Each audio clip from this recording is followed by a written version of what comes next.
It was the first time that Egyptian television showed some of the most graphic images and stories that have happened over the past few weeks. So there's definitely a surge in the number of pro-democracy, anti-government protests here in Alexandria. Jamal, I'm going to just ask you the same question I asked Hoda just a minute ago. Is there in Alexandria, among the protesters, a sense that they're achieving anything really? Because the government, again, has made a number of concessions in the last few days. A vice president announcing more concessions today, one of them being that the people who've been taken to the streets won't be prosecuted.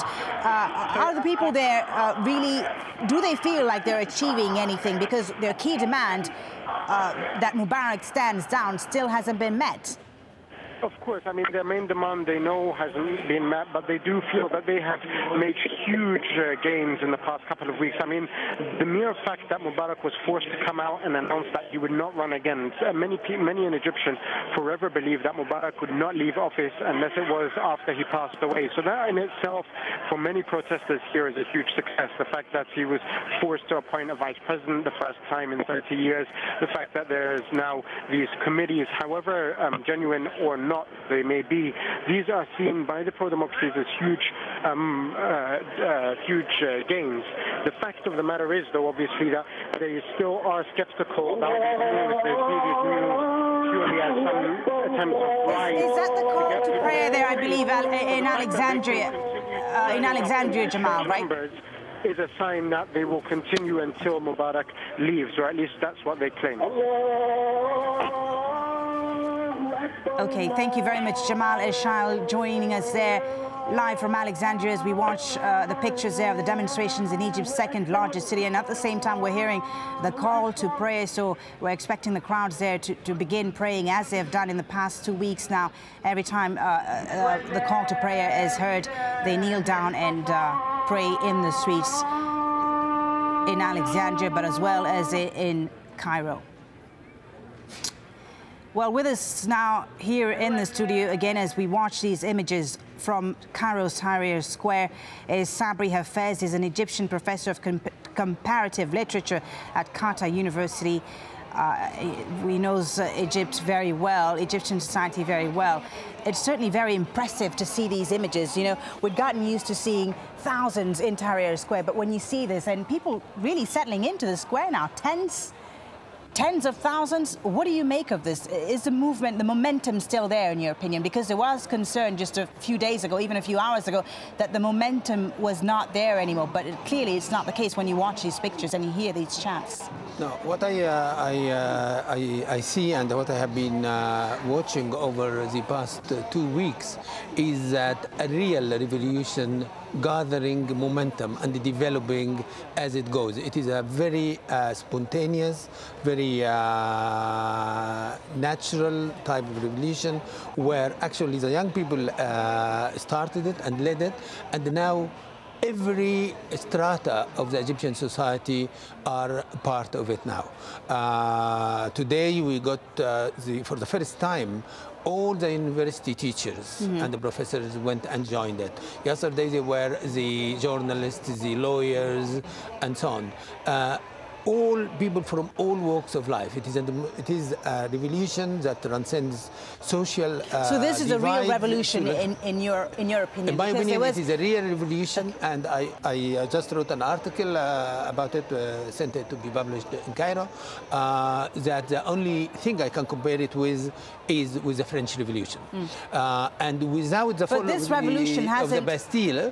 this revolution hasn't yet achieved what it's aiming for, has it? It is so very aware of what they want. No, it is a revolution because it has achieved a lot. It has achieved a lot. It has ended the state of apathy in Egypt. It has brought everybody out to the streets, something that never happened in Egypt's modern history. It has actually forced this intransigent government, this stubborn, corrupt, and dictatorial government to give enormous concessions, but it's not enough. What do you make of those concessions made by the government? They are not enough. You say they're not enough, but yet it's more concessions that they've made in the last 30 years. In the last 2 weeks, we've seen a vice president, a new prime minister, and so on. And so on. But of course, it is too late. The problem is these concessions, they came a little bit too late. They came after the Egyptian people are fed up.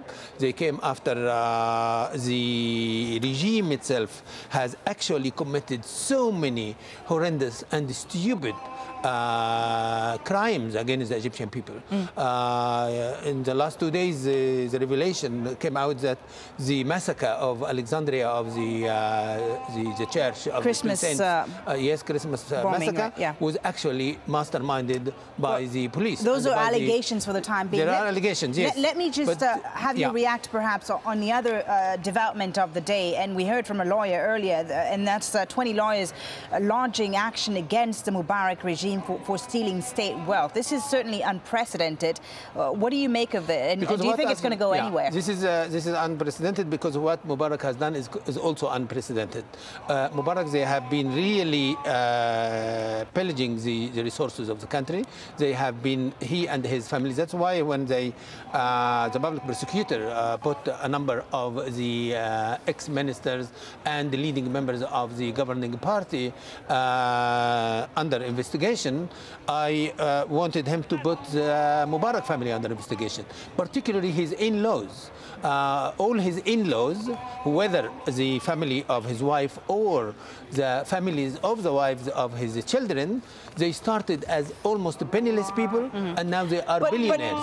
Egypt, the whole of Egypt knows that these families are billionaires. All right, we're watching again live pictures. I'm just going to interrupt you for a second. We need to find where this money comes from. Yes, I'm going to interrupt you, I'm sorry, for just a second as we watch these live pictures of prayers on the right hand of your screen from Alexandria. On the left hand side is Tahrir Square, the scene there where tens of thousands have again gathered today. If you're just joining us here on Al Jazeera, this is our continuing coverage, an extended coverage of these anti-government demonstrations in Egypt. Let's listen in a bit now to the prayers there.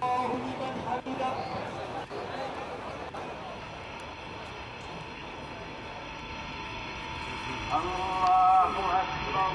Allahu Akbar.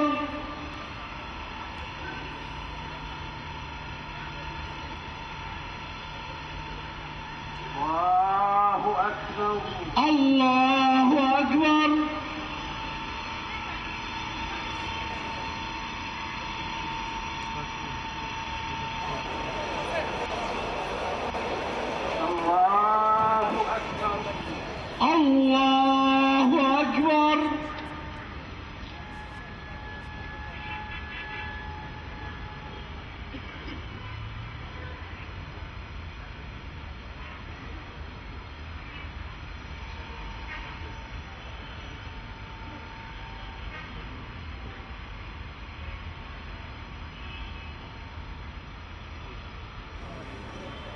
As I was saying, certainly this will be one of the most memorable images for me for these in these anti-government demonstrations in Egypt. The prayers there, as again thousands gather in Tahrir Square this Tuesday on day 15 of anti-government demonstrations. We've got our correspondent with us now overlooking Tahrir Square. Give us a sense of the mood today. I know that earlier you were among the crowds there in Tahrir. What's the mood today? Is the determination still there? Absolutely, the resolve is still 100% there, and the festive atmosphere that we were seeing in the first week of this protest is certainly still very much alive. And although there are tens of thousands of people in that square, they gathered around, we're seeing thousands more flock just behind me here on Asr Nil Bridge towards Liberation Square. Now that's going to be the main entrance that everyone's going to be flocking through to try and get inside. And I can tell you it's pretty hard right now because they are trying to maintain some kind of security on those entrances to prevent anyone going inside who may want to harm the protesters. So the army is maintaining a presence on each of the entrances into Liberation Square. They are not checking people's IDs. They want that to come from the protesters themselves. So the protesters themselves have allocated certain people who check those who go inside and check their ID cards. But because there are just so many people, like thousands of people as I was trying to come here, going the other way into Liberation Square. It's proving pretty difficult, but so far there's still a very positive atmosphere,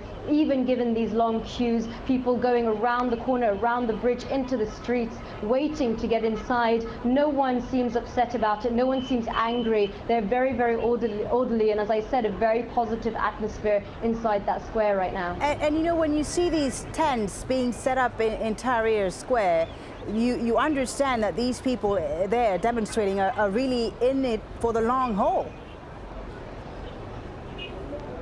They are, and don't forget that people have been there for 2 weeks now. They've been sleeping on the grass that has got very muddy in the last few days when it's been raining.